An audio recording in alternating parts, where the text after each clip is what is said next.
En la iglesia no se puede no estar con el migrante porque Jesús mismo lo fue. Muchas de las personas que hoy emigran es porque no encuentran la manera de subsistir en su propio lugar de nacimiento o donde están creciendo. Por primera vez en la historia, la gobernadora del Estado de la Ciudad del Vaticano es una mujer. El Papa recogía la idea de que tenía que ser una iglesia más cercana, más incluyente, menos dogmática. Una iglesia de puertas abiertas para todos, todos, todos. El Papa, cuando hizo sus pronunciamientos, llamó mucho la atención y entiendo que le hicieron alguna vez una entrevista, usted nos recuerda el contexto, en donde habló digamos, de los homosexuales, de la homosexualidad, y él pregunta, ¿y quién soy yo para juzgar? Estas personas transexuales que se dedicaban a la prostitución, quizá porque muchas veces no tienen otras oportunidades de trabajo y necesitan vivir, le pidieron ayuda para comida, para la vivienda, pues el Papa en adelante les mandó a través de Cáritas alimentos y les pagó la luz. El Papa creo que buscó una iglesia más cercana, buscó una actitud más pastoral, se preocupó menos de este tema digamos, de los ritos, del dogma. Al menos la Iglesia Católica no es una iglesia para perfectos, es que de hecho ninguno lo somos. Y de hecho precisamente por eso siempre hay espacio para uno más. Los mexicanos están más atentos a la elección del próximo Papa que a la elección de ministros del Poder Judicial. Por primera vez en la historia de la Iglesia, la prefecto de un dicasterio es una mujer. Vivimos en una guerra. Vivimos en donde para muchas personas la manera de terminar con un adversario pues es aniquilarlo. El Papa dijo muchas veces, hay una guerra en pedacitos, hay una tercera guerra mundial en pedacitos. En blanco y negro, con Enrique de la Madrid. Padre, qué gusto tenerlo aquí con nosotros en este programa que se llama En Blanco y Negro y donde tratamos de hablar de temas relevantes y sobre todo muchas veces de escuchar puntos de vista diferentes. Lo hemos estado viendo en diferentes medios y me parece, le decía yo un poco fuera del aire, que muchos estamos quizá poniendo más atención a muchas de las cosas que dijo el Papa Francisco, muchas de sus reflexiones, mucho de su actuar. Pareciera ser, y qué bueno, que estamos ahora más atentos al morir que quizá muchas veces cuando estuvo en sus 12 años de papado. Y entonces, bueno, de eso queremos hablar, de cuál era su legado, qué quiso hacer, qué resistencias también tuvo, ¿no? Yo creo que eso es muy importante hablar de eso primero, antes de que pasemos a los temas del cónclave y quién puede ser el siguiente papa, pues porque yo creo que hay que digerir muy bien el papado del Papa Francisco. Entonces, antes que nada, muchas gracias y bienvenido. Pues gracias, creo que además el programa hoy se parece también al invitado porque también yo estoy de blanco y negro y eso posibilita ya estrecharnos de la mano entre el programa y el invitado. Gracias por la invitación y aquí disponible para aportar desde la experiencia de alguien que ha sido observador al contar las informaciones sobre el Papa desde una agencia de noticias que precisamente se especializa en el Papa y el Vaticano. Pues muchas gracias, Padre, gracias por la oportunidad. A ver, algo de lo que yo he estado oyendo, escuchando en diferentes podcasts, leyendo en artículos, es que el Papa creo que buscó una iglesia más cercana, buscó una actitud más pastoral, se preocupó menos de este tema digamos, de los ritos, del dogma, de las reglas del juego, por tratar de hacer una iglesia más cercana a la gente. Esa es una. La otra, él viene, un poco como él usaba la palabra también, de la periferia. Él fue hijo de migrantes, leía hoy también en la mañana que su papá llegó a Italia en el año de 1929, saliendo de la pobreza europea. Entonces él es hijo de inmigrantes, una posición humilde, pero al final ya ese es otro tema que también lo distingue de otros, ¿no? Viene de fuera, viene de lo que es iniciar una vida diferente. ¿Qué nos puede decir de este Papa Francisco? ¿Qué intentó él? ¿Qué lo caracterizó? ¿Cuál puede ser su legado? Una cosa que a veces se pasa desapercibida es las declaraciones que él mismo ha hecho acerca de qué es lo que buscó hacer. Y me refiero concretamente, pues quizá nunca ningún otro papa ha dado tantas entrevistas. De verdad tenemos una hemeroteca de entrevistas bastante gruesa. Pero una continua mención que él hizo al por qué llevaba a cabo este tipo de reformas, este tipo de avances, este tipo de desarrollos, es que en estas congregaciones generales, que es el nombre técnico que reciben las reuniones de cardenales antes de entrar en el cónclave, en el cual hablan, escuchan y por tanto deciden cuál es el perfil adecuado, él escuchó de parte de muchos cardenales muchas quejas acerca de diferentes aspectos de la vida de la Iglesia hasta ese momento. Nos referimos a la renuncia de Benedicto XVI. Ojo, no eran aspectos de denuncia sobre el pontificado de Benedicto XVI. Era sobre el estado de las cosas de lo que se venía viendo en la Iglesia en los últimos años después del Concilio Vaticano II, que quizás sea el evento eclesial más importante del siglo pasado. Y entonces el cardenal Bergoglio, Jorge Mario Bergoglio, arzobispo de Buenos Aires, está escuchando estas inquietudes en los cardenales. En buena medida ya las conocía porque se sabe por indiscreciones que ya en la elección con Benedicto XVI, en la que resultó elegido el cardenal Joseph Ratzinger, él también llegó a un número significativo de votos, venía ya con esta sensibilidad y además viendo las cosas desde fuera. A veces se suele decir en el argot popular que a veces los desperfectos se pueden ver mejor desde fuera que desde dentro. Y efectivamente, el arzobispo de Buenos Aires veía esto desde la periferia, desde Buenos Aires, conocía esta sensibilidad. Cuando es elegido, entiende que está siendo elegido porque los cardenales ven en él a la persona que es capaz de llevar adelante lo que han manifestado en las congregaciones generales. Y entonces, lo que quiero destacar de las entrevistas es que precisamente él dice, no estoy llevando adelante mis ideas o mis ocurrencias. Estoy poniendo en práctica lo que he escuchado en las congregaciones generales. Si lo podemos ver en términos políticos, que también tiene esa dimensión, tú estás más familiarizado con esto, creo que es la evidenciación de rendir una especie de cuentas una vez que eres elegido a quienes te eligieron para eso. Es como en un parlamento que usualmente el primer ministro va a rendir cuentas periódicamente de la ejecución de los planes del gobierno, etcétera, y se somete a revisión.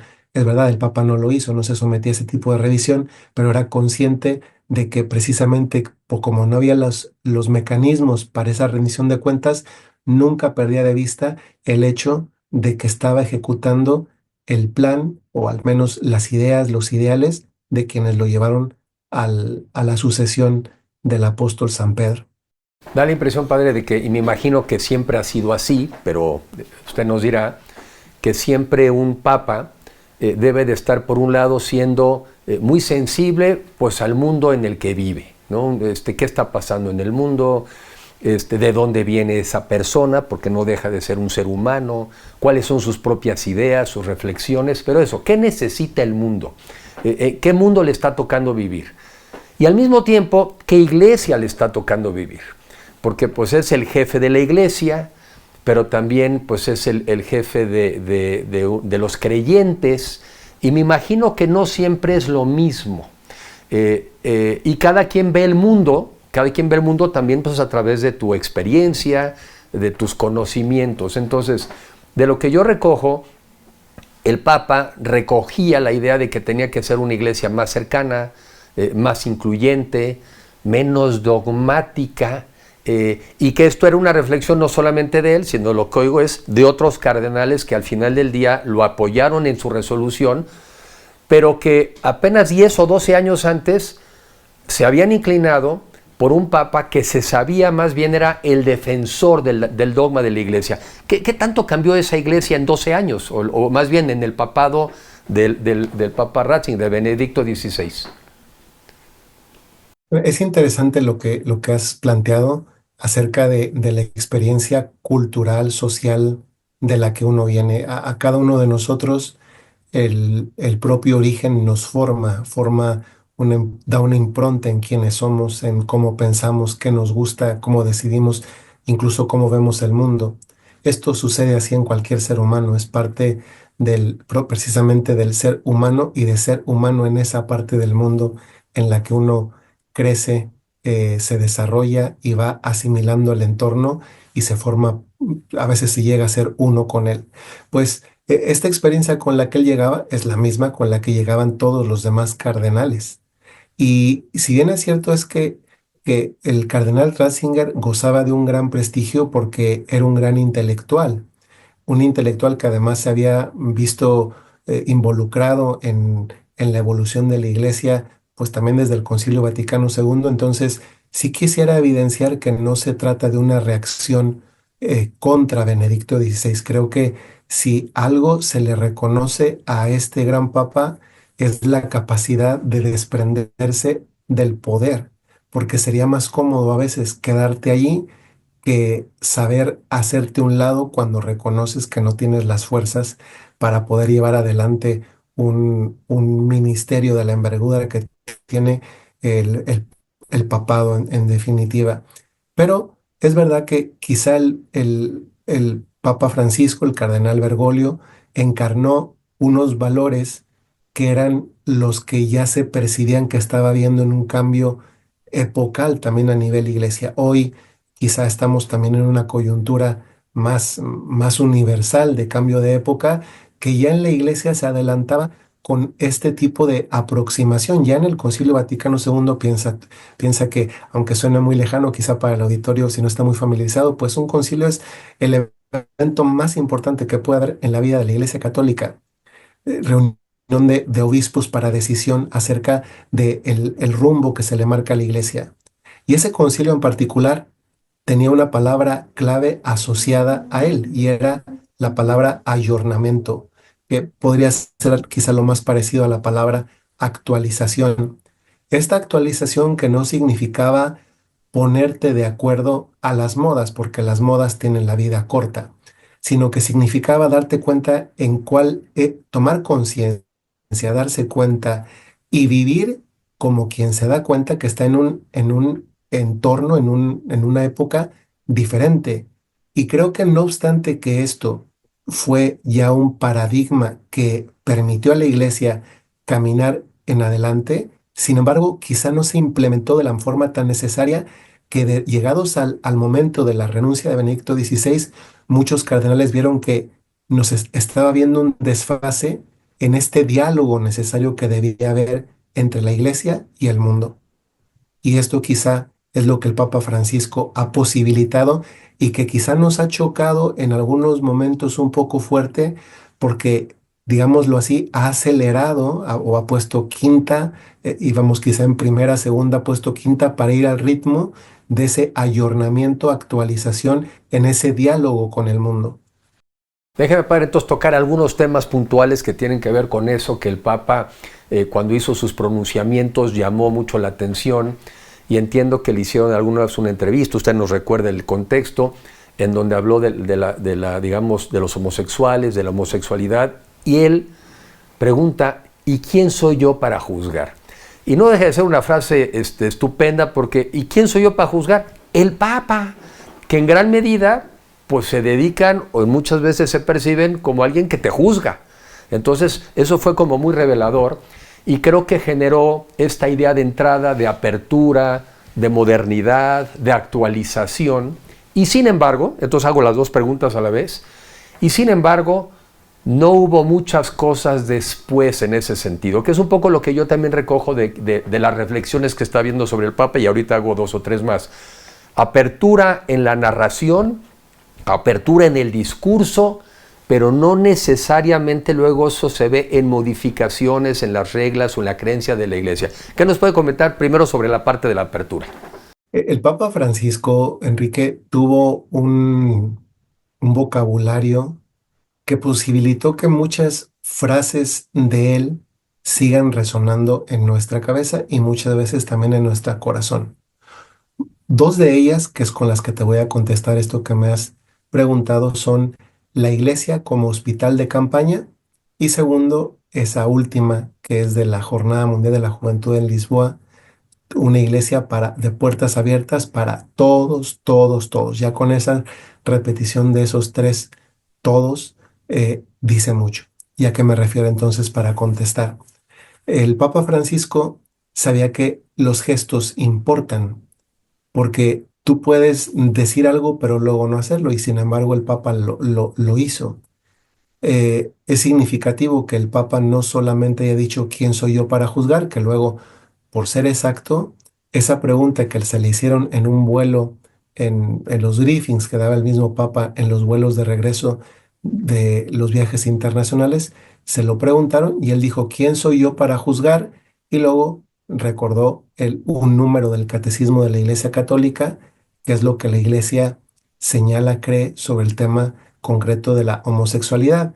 Creo que aquí es interesante que el hecho del vocabulario y muchos de los gestos, por gestos me refiero, por ejemplo, a la cantidad de personas con atracción hacia el mismo sexo o incluso transexuales que recibió en visitas privadas en Casa Santa Marta, su residencia, que no fue una o dos veces, fueron muchas y repetidas, o incluso, permíteme contarte y hacer un paréntesis un poco largo, eh, cuando sucedió lo de la pandemia, aquí cerca de Roma está el mar, tal vez tú lo recuerdas.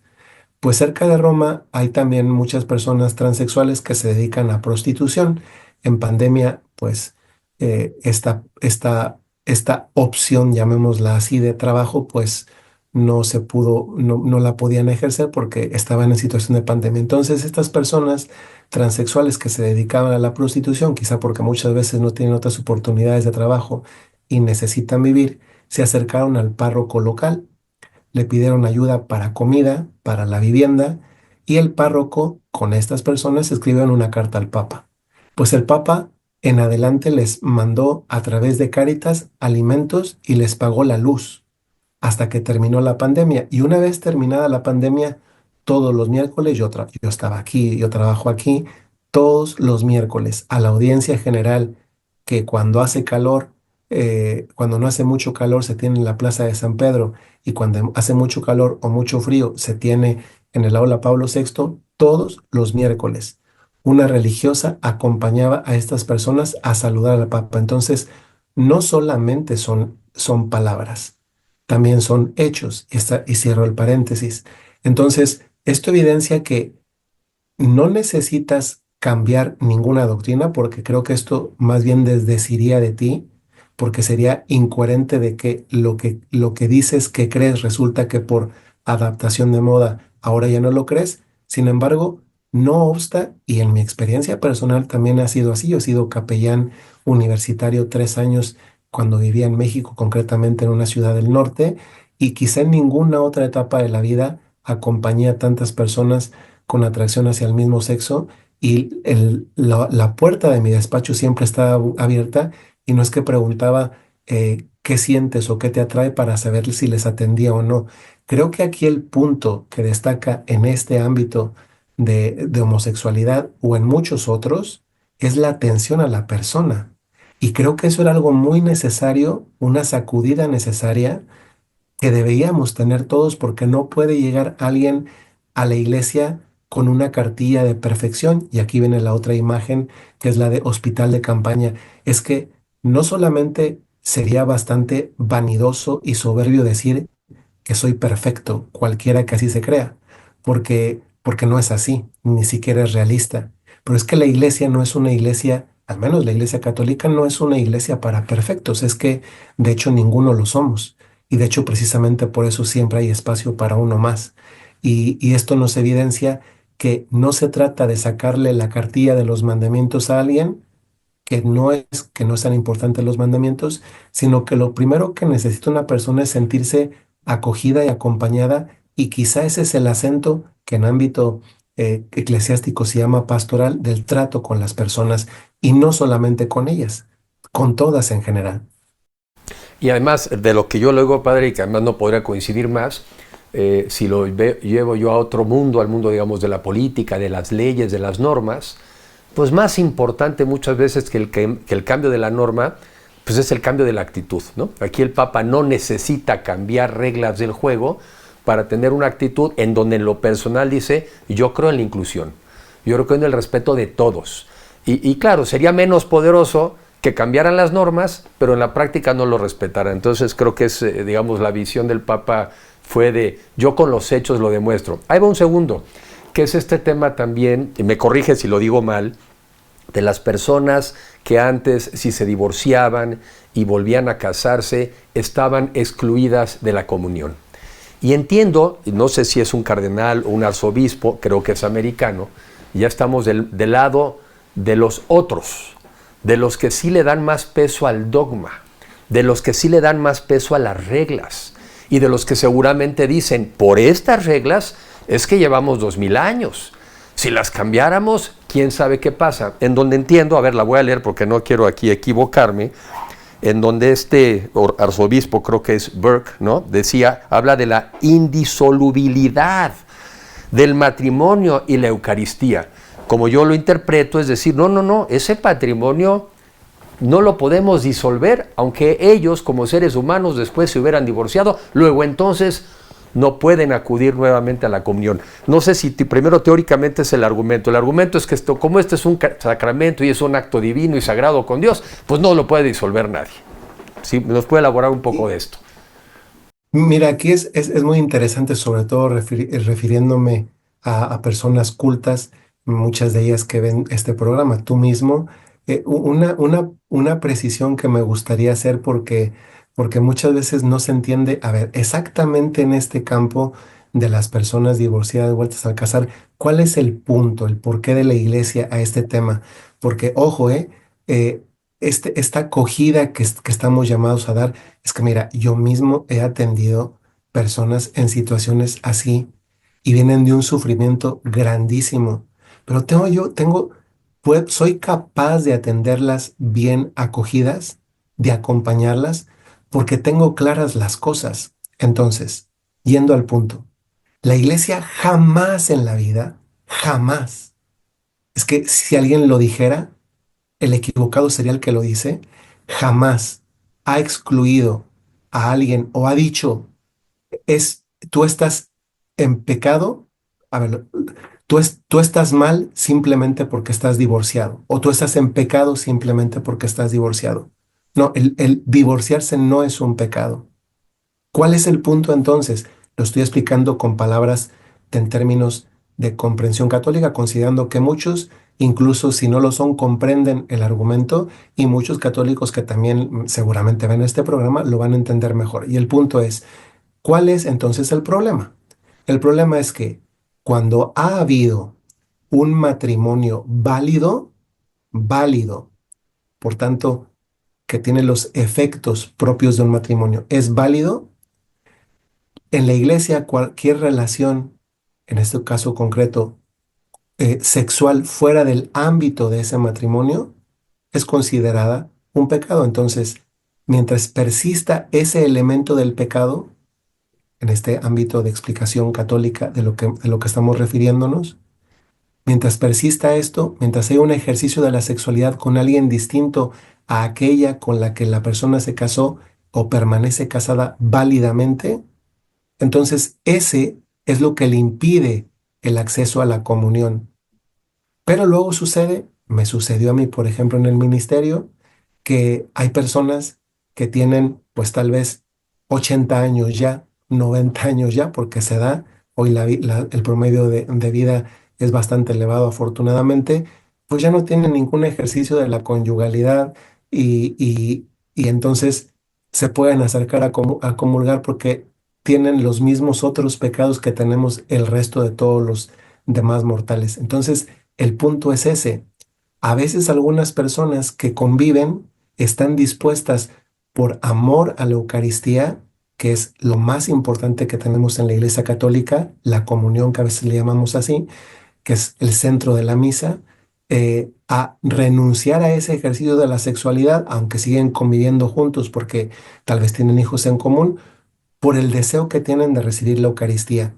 Muchas veces eso lo ven en un foro interno, que es por ejemplo el de la confesión, con el sacerdote y por eso pueden seguir comulgando, porque es que en la vida íntima de ellos, en el foro interno, se sabe que no tienen ese ejercicio. Entonces, ese es el punto. Y entonces ahí viene un punto interesante. El Papa Francisco reconoce en continuidad con el Papa Benedicto, que ya lo había evidenciado, que hoy en día muchos no están casados válidamente. ¿En qué sentido? Es que para estar casado válidamente, tú tienes que querer y entender el matrimonio como lo entiende la iglesia. Y entonces se da que hoy hay muchas causales de lo que se llama nulidad matrimonial, que significa que la iglesia reconoce que nunca hubo un matrimonio y no, como a veces se dice, que se anula un matrimonio. Es diferente anular. Anular significa que algo existió y luego no anulo. Eso no lo hace la iglesia. La iglesia lo que hace es reconocer que nunca existió un matrimonio. Y entonces el Papa, reconociendo esto, simplifica las, los procesos de forma que sean más rápidos. Porque hoy sucede que hay muchas personas que no se daban cuenta de lo que estaban haciendo, lo hacían por costumbre, por tradición, etcétera, etcétera, etcétera. Y son causales de nulidad, nunca estuvieron casadas. Llevan un proceso, reconocen esto y entonces pueden con madurez volver a casarse. Entonces, esto es interesante porque evidencia cómo la doctrina no es el ser humano al servicio de la doctrina. La doctrina trata de ayudar al ser humano, pero cuando olvidamos esto, entonces se termina muchas veces atropellando a la persona y muchas veces incluso en lugar de ayudar y acompañarla, hiriéndola más. Y eso es contrario a lo que por naturaleza debería ser la iglesia. Un tema más que me parece que también habla del vanguardismo del Papa Francisco, pero también toca un tema muy sensible del mundo de hoy, que es el tema de los migrantes. Ya habíamos comentado, bueno, pues que el Papa en sí mismo es hijo de migrantes, como tiene tantísimas gentes en el mundo, pero él como que eso lo hizo ser mucho más sensible al drama de la migración hoy en día. Y desde mi punto de vista, pues la migración es un tema natural, en donde haya países que tienen un desarrollo extraordinario y el nivel de vida de la gente sea superior y sean más seguros y haya empleo y haya salud, pues evidentemente son mucho más atractivos para países donde muchas veces no puedes ya sembrar porque el cambio climático ya hace que las tierras sean infértiles, donde los países son inseguros. Entonces está habiendo una serie de olas de migración que sobre todo en Europa fueron y han sido muy fuertes, y el Papa tuvo el gesto de ir físicamente, ¿no?, a una de estas islas en donde precisamente llegan personas de otras partes del mundo. Lo hizo también en México, en Ciudad Juárez, donde dijo así frontalmente que no construyamos muros, sino que mejor construyamos puentes.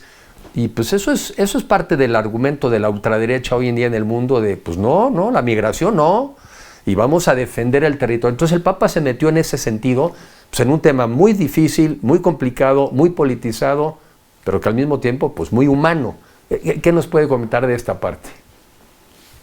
Primero, es verdad, que bueno que tú mismo lo destacas y lo conoces, el hecho de que el pontificado de Francisco inició con un viaje precisamente a la isla de Lampedusa, una isla que está en el mar Mediterráneo, donde quizá más migrantes se acogen muchas veces porque es a donde pueden llegar, porque están haciendo una travesía en barcas y que a veces llamarles barcas ya es un título bastante elevado para el tipo de embarcación que llevan. Después a la isla de Lesbos también, o los últimos dos viajes que tenían una connotación claramente de este tipo, de esta temática de migración. Y me refiero concretamente a Marsella y a Córcega, que tenían también esta impronta. Es decir, el Papa Francisco comenzó con eso y terminó también su pontificado. No era una moda. Aquí mismo en la Plaza de San Pedro hay una escultura preciosa, no sé si te ha tocado verla, en plena Plaza de San Pedro.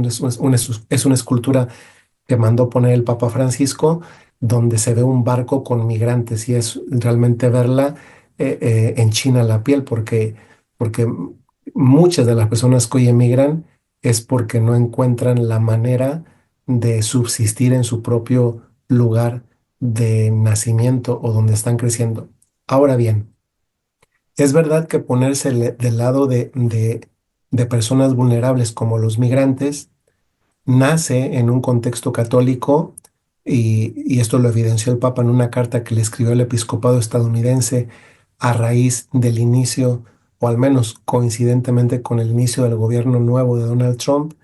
Evidenció que en la iglesia no se puede no estar con el migrante porque Jesús mismo lo fue. Lo fue al irse del lugar de nacimiento, Belén, luego donde estuvo un tiempo Nazaret, a irse para Egipto. Entonces, el primer migrante, lo dice el Papa en esta carta el episcopado estadounidense, pues es Jesús. A ver, yo entiendo, y lo entiendo primero como sacerdote y también como persona que ha tratado a personas migrantes.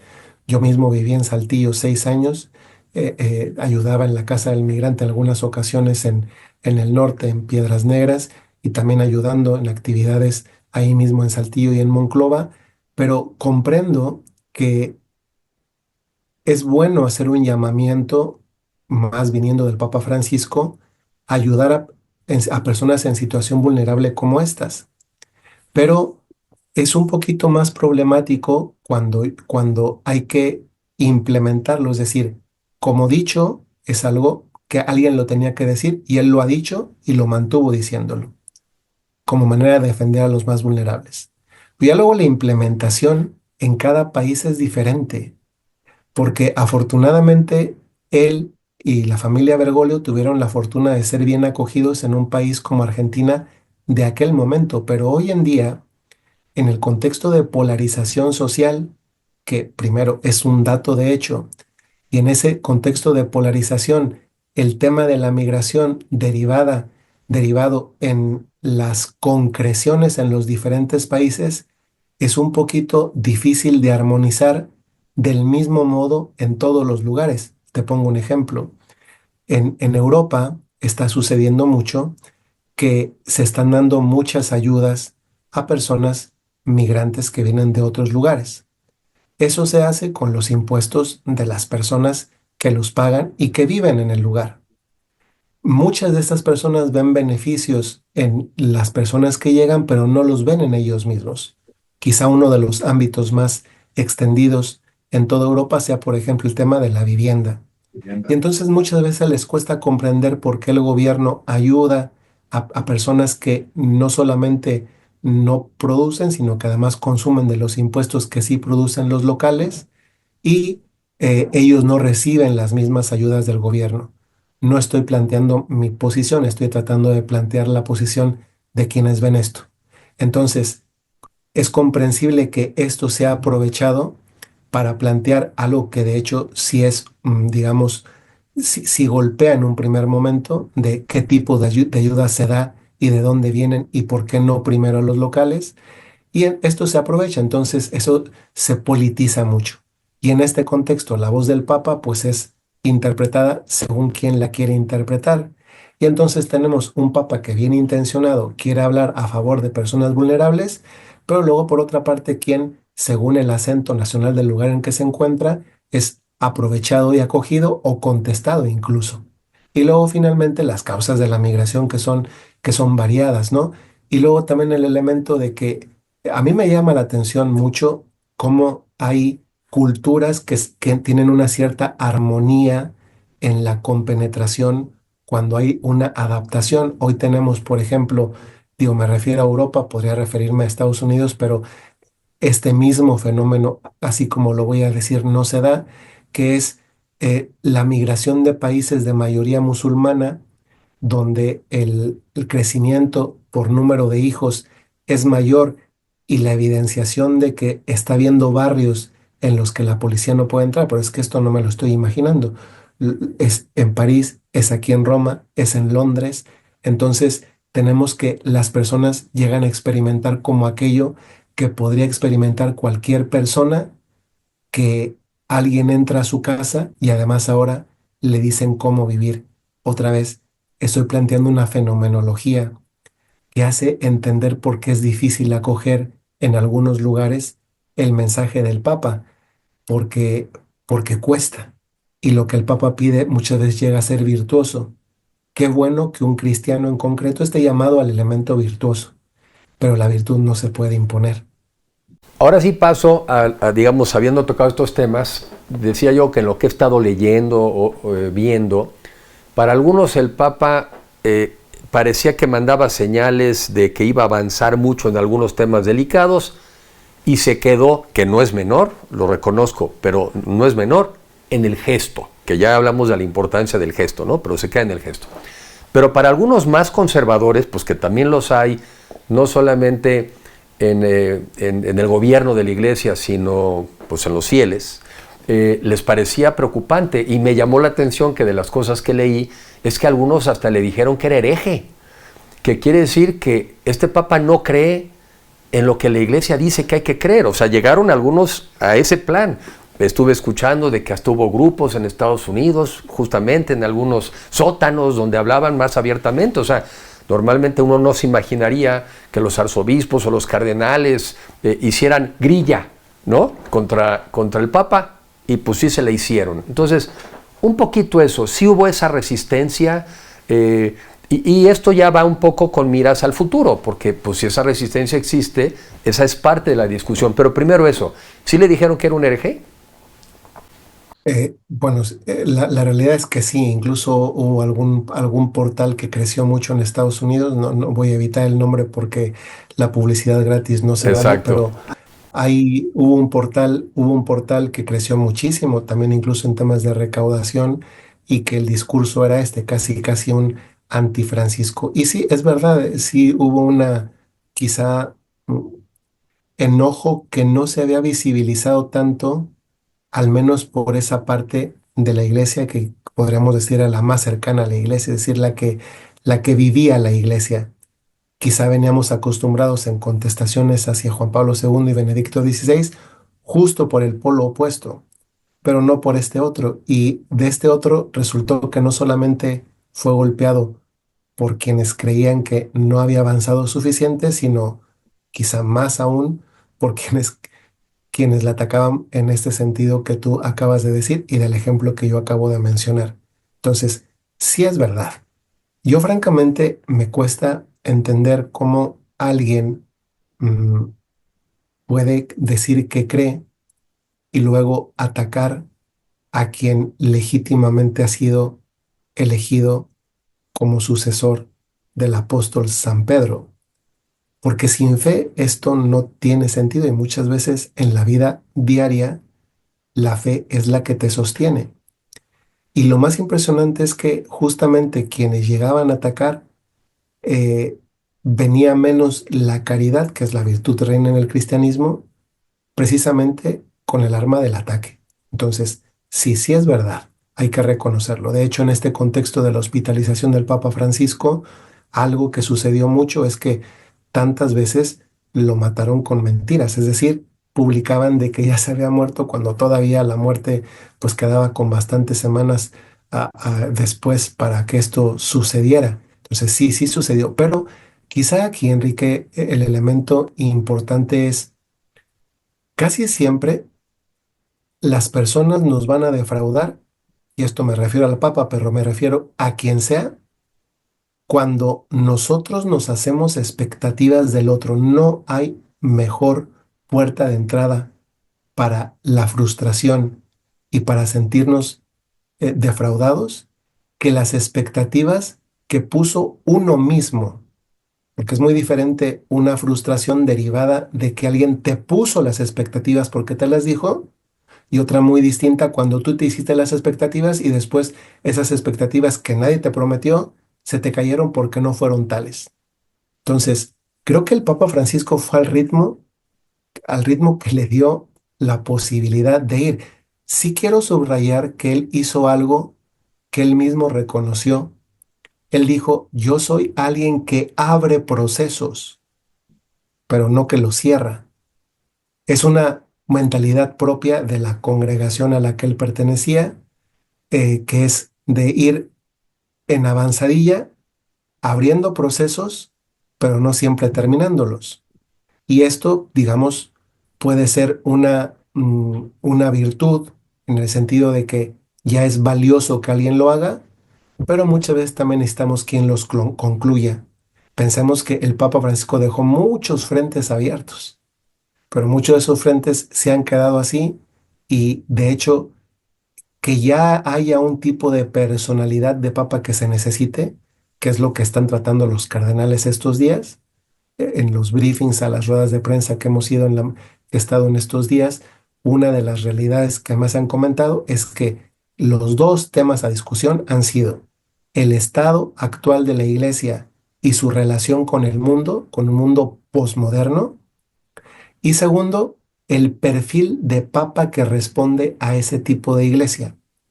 Pues el perfil de papa incluye todos esos, todas esas puertas de procesos que el Papa Francisco abrió, pero que concluyó muy pocos. Es que si me dices, ¿cuántos procesos terminó el Papa Francisco? A ver, así que diga con certeza, uno, la reforma de la curia romana, que además era algo que le habían pedido precisamente en las reuniones del cónclave. Fue lo único que logró cerrar, porque inició el proceso, desarrolló el proceso y terminó el proceso con una nueva constitución. Constitución en la Iglesia Católica, a diferencia de un gobierno civil, la Iglesia Católica tiene un código de derecho canónico, que es su norma fundamental, y luego tiene muchas constituciones, bueno, varias constituciones, dependiendo del tipo. Por ejemplo, para elegir un papa hay una constitución. Para la curia romana hay otra constitución. Entonces, el Papa, el único proceso que cerró fue este. No olvidemos, por ejemplo, que dejó abierto uno quizá de los más relevantes, que es este del así llamado proceso sinodal. Lo que esto significa y la manera como se aplica en los diferentes eh, órdenes de parroquia, diócesis e iglesia universal. Para nomás mencionar, bueno, no para más mencionarlo, lo pongo sobre la mesa. Quizá otro tema de las expectativas que algunos se pudieron haber formado, aunque el Papa no los hubiera pronunciado, y yo creo que es un tema que siempre andará ahí y que claro que me encantaría su opinión, pues es el tema de las mujeres como sacerdotes, sacerdotisas, ¿no? O sea, el tema de las mujeres, aunque entiendo que hubo un avance en términos de posiciones, sobre todo creo que administrativas, esa es una. Dos, yo quería nomás poner sobre la mesa que me parece que en ese sentido el Papa ha sido muy sabio, porque yo creo que muchas veces los liderazgos que son muy radicales y hacen muchos cambios, al cabo de un tiempo, acaba uno retrocediendo, no solamente del punto de partida, sino muchas veces muchos más pasos atrás. Entonces a veces estos líderes que son tan de vanguardia y hacen muchos cambios, al cabo de un cierto tiempo, la humanidad o su país retrocedió más que de donde avanzaron. Entonces no deje de eso reflejar sabiduría. Dos, también de lo que he estado viendo, hay lugares en el mundo donde la fe católica ha seguido creciendo muy fuerte y son los lugares que están más poblados. África, entiendo que está creciendo la membresía, si le puedo decir así, la fe, 3% al año, 3. En Asia, 1.8. Y en Europa, menos 1.2 millones. Entonces también ahí hay un equilibrio, pues donde también la iglesia no solamente es fe, sino supongo que es cuidar la unidad, buscar que haya más personas en la fe. Y bueno, entiendo que también esto tiene, ¿por qué lo digo? Porque África parece ser que también, pues si tienen una visión más conservadora de las cosas, y si jala uno mucho el hilito, probablemente de ese lado no funcionaría. Déjenme irme entonces ya para adelante, un poco hacia adelante.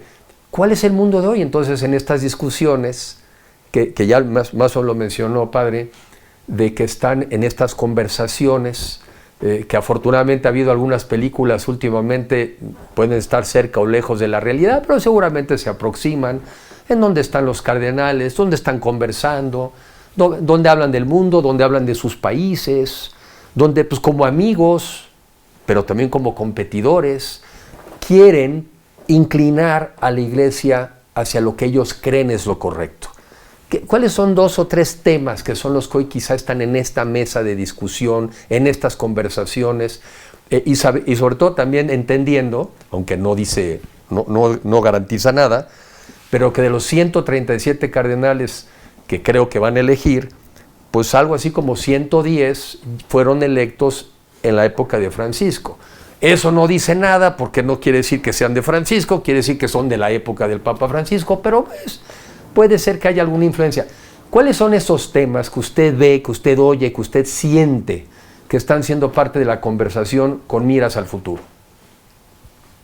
Mira, uno primero que me parece que he mencionado anteriormente es el el tipo de relación que la iglesia tiene con el mundo. Y cuando digo mundo me refiero a muchos temas que subyacen ahí, desde el papel de la mujer, desde la sensibilidad del cuidado de la creación, que es el término que el Papa Francisco utilizaba, a lo que otros en un ámbito no eclesiástico llaman ecología, el cuidado de las personas vulnerables y también el tema de la relación con las eh, personas de atracción hacia el mismo sexo. Entonces, tenemos elementos de diálogo con el mundo, pero luego tenemos que, digamos, es una dimensión quizá de la iglesia hacia afuera. Pero luego tenemos por otra parte la del diálogo en la iglesia consigo misma. Y quisiera comenzar por ahí, porque no lo hemos evidenciado tanto. La iglesia como institución es una institución querida por Jesús, sobre todo para la salvación de las personas. Y, francamente, Enrique, a mí nunca me ha pasado por la cabeza cuando alguien me dice, eh, después de la ordenación, ¿qué sigue? O sea, como que qué viene, a qué aspira uno. Creo que si algún sacerdote alguna vez en la vida le ha pasado a aspirar a llegar a obispo, luego a cardenal como título o a papa, creo que ese me parecería un indicio de que por ahí no era esa su vocación, porque quien no se da cuenta que entra para adorar primero y para servir después, hay algo que está alterado. Y cuando no está bien el cimiento, no está bien después lo que le sigue. Entonces, hoy tenemos en la Iglesia Católica una necesidad elemental de catequesis, porque hoy muchas personas que quizá habían recibido una catequesis adecuada que comprende l- l- qué es desde algo tan elemental como qué es la Eucaristía, en torno a la Eucaristía gira toda la vida de la Iglesia, pero luego de otros elementos quizá un poco más periféricos, pero no menos relevantes, no hay una comprensión del significado de la fe en la vida práctica de las personas y en la relación uno a uno. Muchas personas hoy en día no saben rezar, quizá a veces se ponen un audífono, ponen musiquita más o menos ambiental y creen que están meditando, al menos en el sentido cristiano católico. No es así como se entiende la meditación, que es la relación con un tú distinto a yo que es Dios. Entonces, hay ese reto, luego el reto del acompañamiento ante todo de los sacerdotes y la promoción vocacional. Porque si bien es cierto que hoy las familias tienen menos hijos, ¿cómo va a estar la iglesia? Pues como está el sacerdote. Hoy no me parece extraño, y lo digo consciente de lo que se ha vivido a nivel iglesia sobre el tema de los abusos, que, que algunos del total del clero, algunos hayan cometido esos abusos cuando vienen de un entorno que es, los sacerdotes salimos de las familias, pero hoy Claro. en día los abusos más numéricamente más grandes, que no minimizan en absoluto los ocurridos en entornos eclesiales, suceden en el seno de las familias. Entonces no me parece extraordinario que suceda en la iglesia, que no lo justifico desde luego, es un crimen y se debe pagar, pero vienen de ahí. Entonces, hoy el tema de la formación y el acompañamiento del sacerdote, porque ¿cómo estará la iglesia en el campo de la fe? Como estén los sacerdotes. Y no podemos dejar la formación de un sacerdote simplemente como algo autodidacta o como algo superficial. El primero que debe creer bien es el sacerdote. Yo tengo claro, lo tengo clarísimamente en el corazón y en la cabeza, que yo como sacerdote no estoy para ser puesto en un pedestal del cual me puedo caer y al romperme herir a los demás. Estoy para ser puesto en las oraciones de los demás, para estar sostenido, y estoy seguro que si al día de hoy he permanecido así, yo y muchos otros más, incluido el Papa, es gracias a la oración de otros.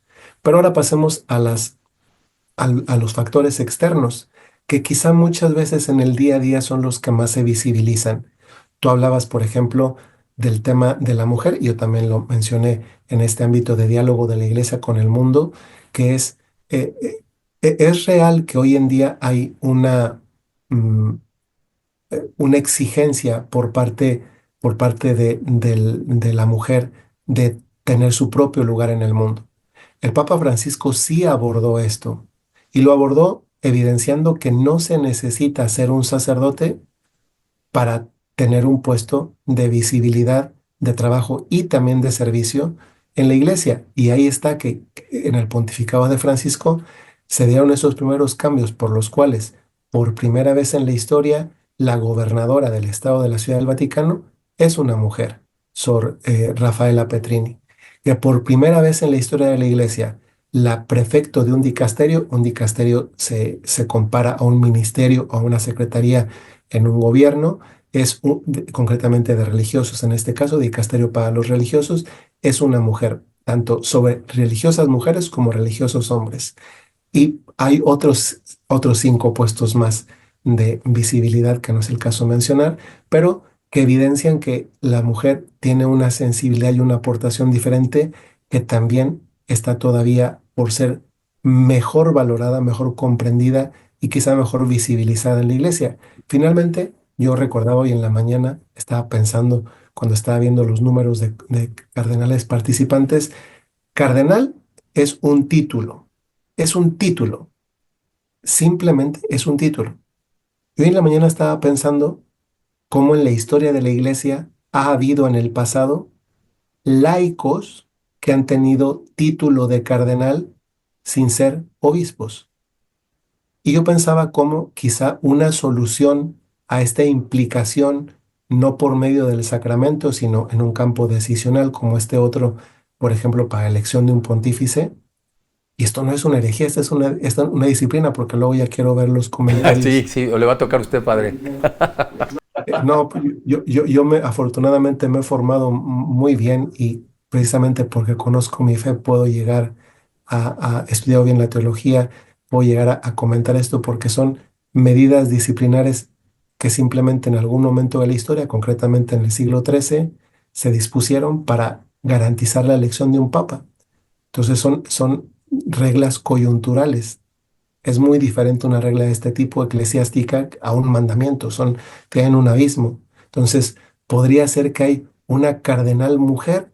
Pues sí, porque cardenal no está asociado o puede no estar asociado a tener que ser obispo. Actualmente en el código sí está orientado así, pero podría no estarlo porque así el Papa incluso ha cambiado varios números del Código de Derecho Canónico.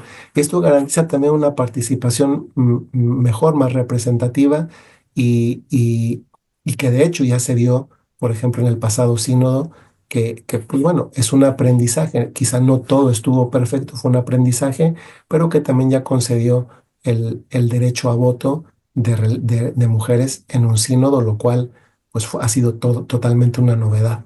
Pues para ir concluyendo, entonces, entre los retos internos, que creo que tiene toda la razón, y sobre todo cuando se refiere a los sacerdotes, pues uno tiene los sacerdotes también del tipo de familias que hemos ido generando en el mundo, ¿no? Pues no vienen de Marte, vienen de familias, y creo que es lo que hay que trabajar.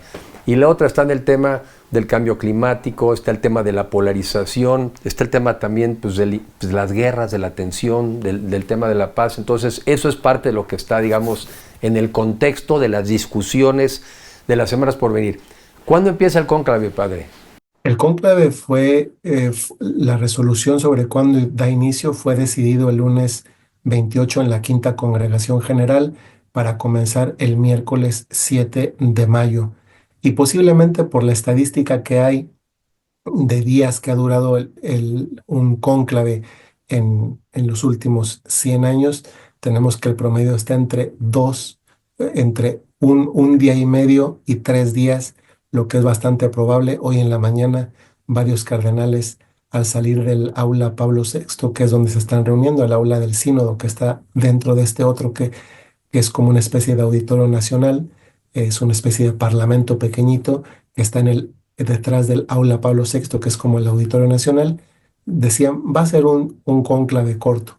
Pues esperemos que así lo sea y que todos estos retos que tú has mencionado, quizá no los hemos profundizado uno a uno, yo solamente abordé contigo el de la mujer porque tú lo tocaste antes, pero sí son temas que perfilan de cara a lo externo la decisión de un cardenal sobre qué perfil responde necesariamente a esto. Tú has tocado uno de los temas que yo no toqué y lo hiciste muy sabiamente, además con esa sensibilidad política de un hombre de experiencia en este campo, que es el de la guerra.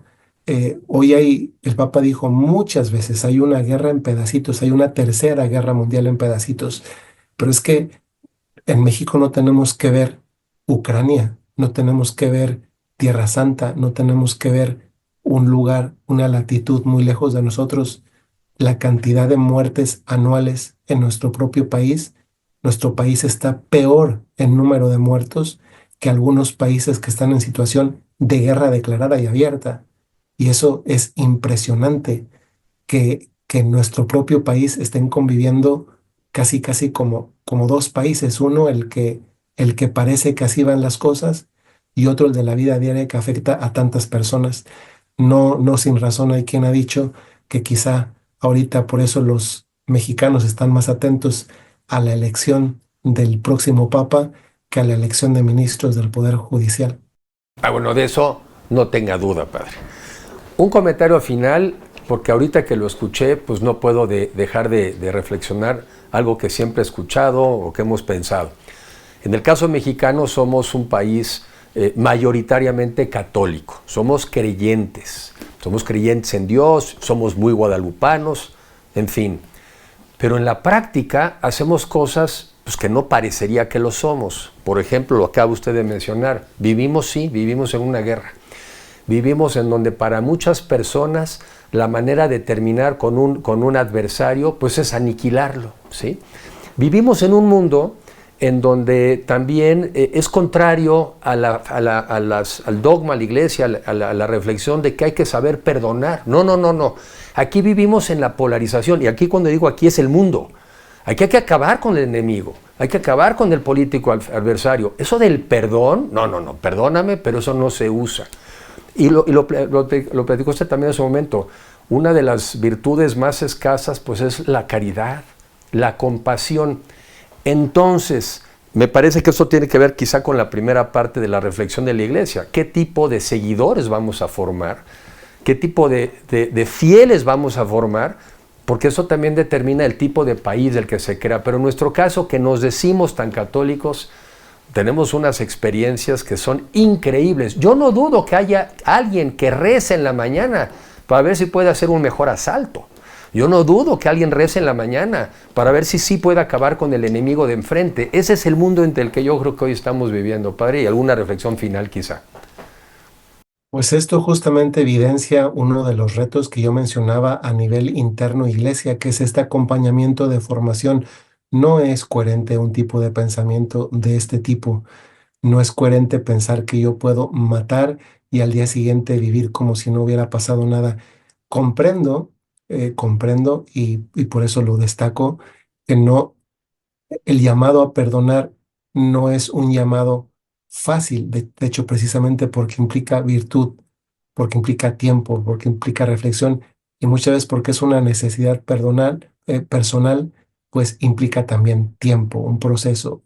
Pero sí, justamente este acompañamiento que deberíamos dar mejor el sacerdote, estamos llamados más a hacer de acompañadores y formación de la conciencia en el bien para que cosas como estas sean cada vez menos frecuentes. No es posible que un país como el nuestro, con una riqueza espiritual, cultural, humana, créeme, yo he vivido 12 años fuera de mi país, lo sigo extrañando mucho porque difícilmente se encuentra en el mundo alguien con un trato tan maravilloso como el que tenemos los mexicanos. Pero no es posible que la bondad de un corazón tan grande como el del mexicano sucumba de buenas a primeras al tema de corrupción. O sea, y no me refiero a la gran corrupción, me refiero a de las pequeñas mentiritas, de hacerlo de este modo, de este otro, porque justamente ahí se juega el hecho de que el que es fiel en lo poco, dice el Evangelio, lo es en lo mucho. Entonces creo que esta tarea de acompañamiento es un reto que no hay que esperar a que llegue un nuevo papa para comenzar a hacerlo, sino que es algo que ya podemos comenzar y que también nosotros sacerdotes tenemos necesidad de ello. Padre, muchas gracias, y si su tiempo se lo permite, porque seguirá siendo usted una de las personas más buscadas y socorridas, si nos da luego, aquí será más corto, en su momento una vez que tengamos en la elección del nuevo Papa, algunas reflexiones, porque ahí sabremos en parte cuál fue la discusión, digamos, que ganó. Porque en el perfil del Papa, pues detrás de estarán las ideas que de alguna manera habrán imperado en el cónclave de cuál creen que debe ser el rumbo de la Iglesia hacia afuera y hacia adentro. Pues para mí ha sido un honor estar en un programa como este, blanco y negro. Además, hice honor vistiendo de esa forma, blanco y negro. Gracias por la invitación, es un honor. Yo tenía el gusto de conocer varios de sus discursos, quizá de este periodo de su vida política, y además, sinceramente, porque además sí es así, a mí que me gusta ver discusiones, por ejemplo, del Congreso español, quizá de los pocos políticos, y esto lo digo porque es así, que tenía un buen pensamiento en la manera de hablar, de exponer las ideas, y eso también se valora mucho, sea de quien sea, pero en este caso que tengo la oportunidad de decírselo, de reconocérselo también a usted. Padre, muchas gracias por su participación, por ayudarnos a ver esta luz, y lo felicito porque verdaderamente está usted con una capacidad de transmitir temas complejos de una manera muy sencilla, que yo creo que es parte de lo que quisiéramos ver en todos los sacerdotes en la Iglesia. Bueno, gracias a usted por la invitación. Gracias, Padre, que esté muy bien. En blanco y negro, con Enrique de la Madrid.